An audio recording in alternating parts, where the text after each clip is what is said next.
Hey everybody, Ryan here at eTrailer. Today on our 2021 Ford Escape, we're going to be showing you how to install the CURT T-connector vehicle wiring harness. But before we do that, why don't we check it out and make sure that this is going to be right for you.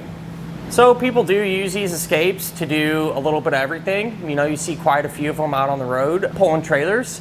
And if you're pulling a trailer, you want the lights to work. You know, that way people know what's going on and you'll be safe and legal. And that's where a wiring kit like this is going to come into play. Now, the cool thing about this setup is the fact that it can be stored inside of the vehicle. That way, when you're not using it, it's not outside in the elements and everything else. Whenever you're ready to use it, it's super easy, not inconvenient at all. All you're gonna have to do is open up your hatch, lift up your floor covering here,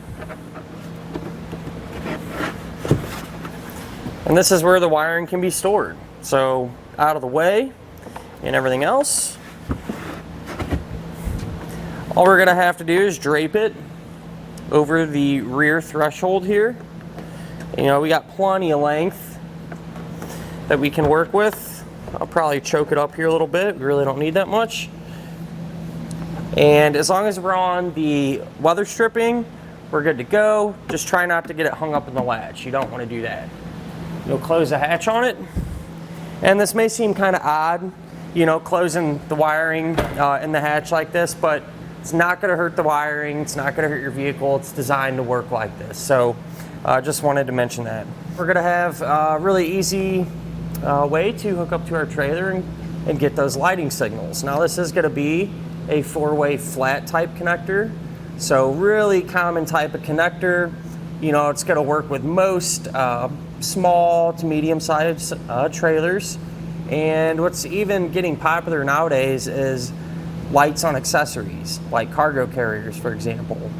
And a lot of those lights on those accessories are going to share the same type of connector plug. So if you have something like that, chances are pretty good this will power those up as well. So at the end of the day, if you want your trailer lights to work, this is a kit I definitely recommend. You know, they're well made and will get the job done and should work for a long time. Now, as far as the installation goes, I'm not gonna lie, it's not hard, it's just time consuming. You know, you're routing a lot of wires and everything else. So definitely plan to spend at least a couple hours getting this done. I will say probably the most time consuming part is running the power wire from the back here to the front.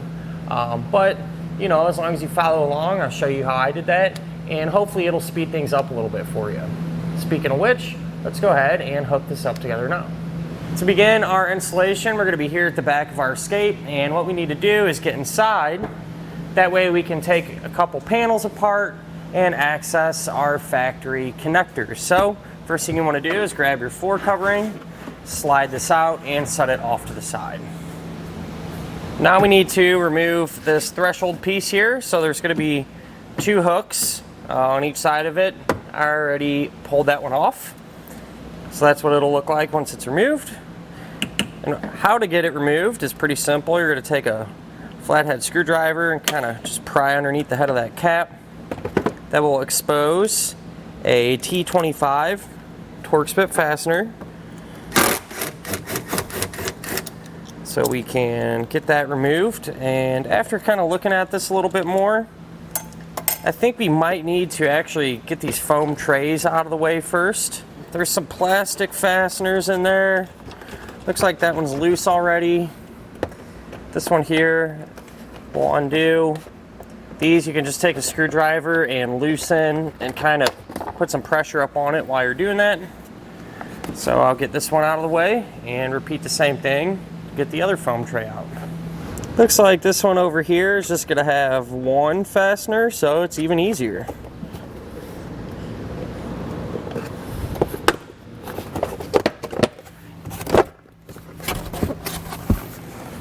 There's a couple more fasteners holding our threshold on, and they're going to be on this flat side, and we're going to have one on each end. So there's what that fastener looks like. We're going to use a 7mm socket to get it removed.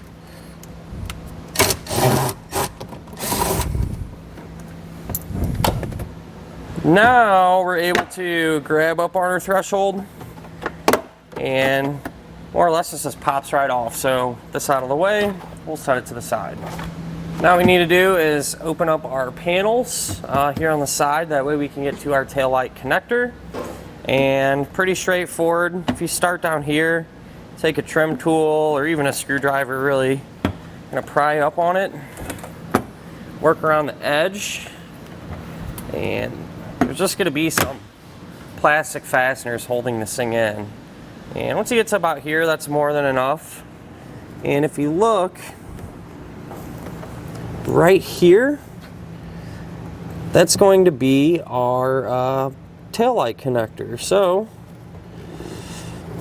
we're going to need to disconnect it. There's going to be a tab there, and when you push down on that tab, you can also pull up on this wire, and that's going to separate it like so.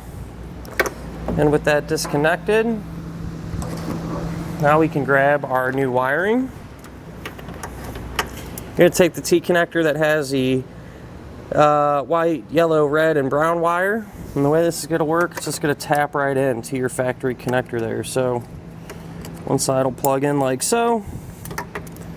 The other side will get plugged in the exact same way. What I went ahead and did was route our green wire over towards the passenger side. So I just draped it across. We'll wait to secure everything and tidy up our wiring once we verify everything works. But this panel opens up the same way we did the other side. And I plugged our connector in the same way, with the exception of the factory connector is located up here a little bit higher than the other one, but it's still going to work the same way. So what I went ahead and did was secured our converter box there. I just used a couple of zip ties to get that up and out of the way. Then kind of just started to tape up some of our wiring to keep it in one big bundle, you know. And we're gonna have two wires left to hook up. This black wire, which will be the power supply wire. We'll do that in a moment. And we're also gonna have the white wire with the pre-attached ring terminal. This is gonna be our ground wire. And so it's gonna need to get connected to the metal body of our vehicle. Our case right here, we have some pretty thick steel. So I'm just gonna use that. Take the provided self-tapping screw and run it down.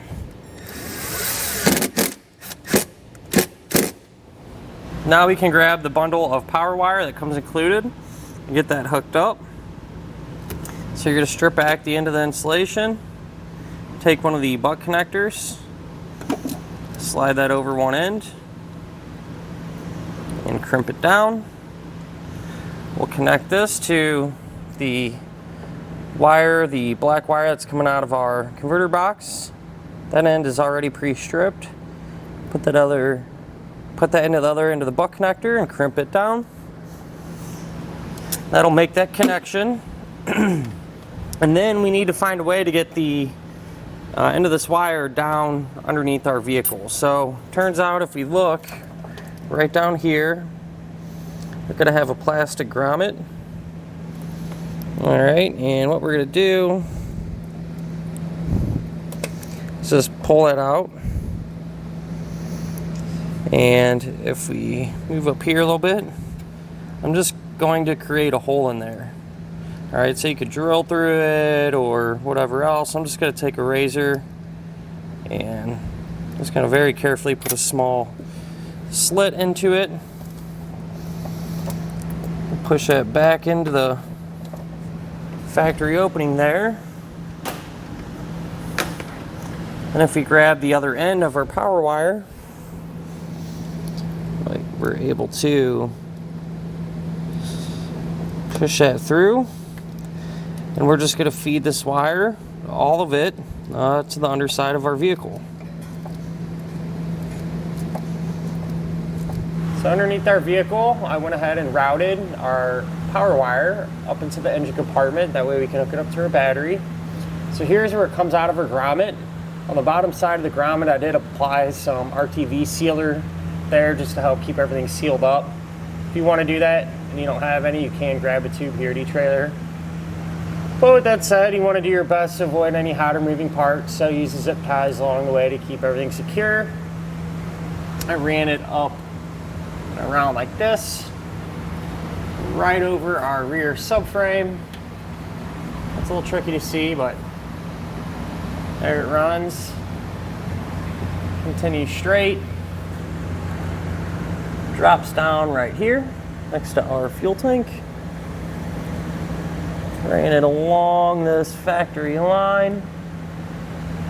Shot it over towards the middle where it runs next to some other factory lines. So it just continues straight towards the front.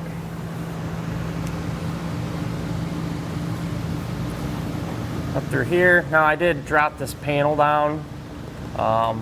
Just a few 10mm screws here and there, you know, and you can pull this down. Let that wire continues along.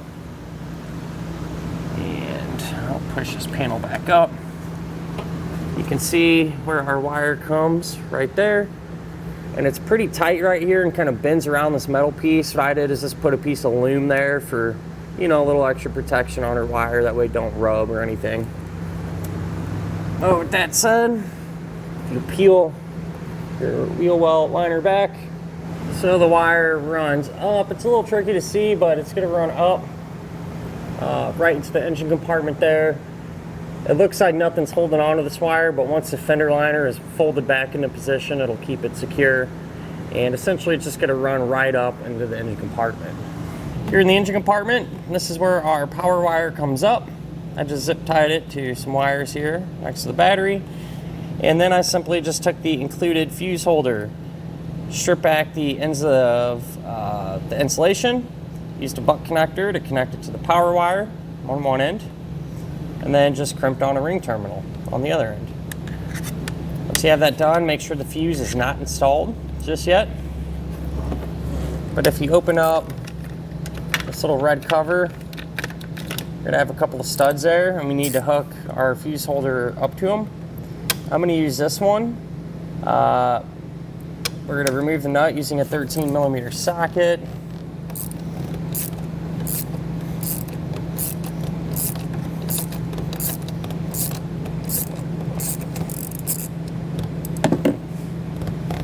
Carefully get this removed.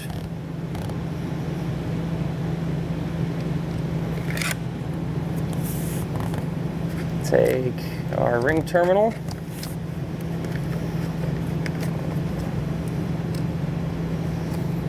Slide that over the stud. Then we're just going to tighten the nut back down.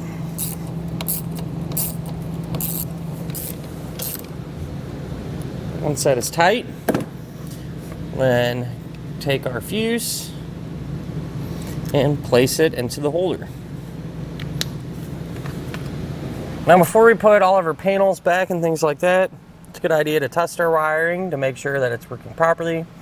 I definitely recommend using a tester like this. That way if our trailer has any issues or anything like that, we can bypass those. And with that said, we'll try out our left turn, our right turn, our brakes, and our running lights. So now that we verified it works, I went ahead and got all of our panels back together the opposite way that we removed them. Take our 4-way flat wiring and just drop that into the spare tire area. And then we'll go ahead and get our floor covering back in place. And that'll finish up our look at and our installation of the CURT T-connector vehicle wiring harness on our 2021 Ford Escape.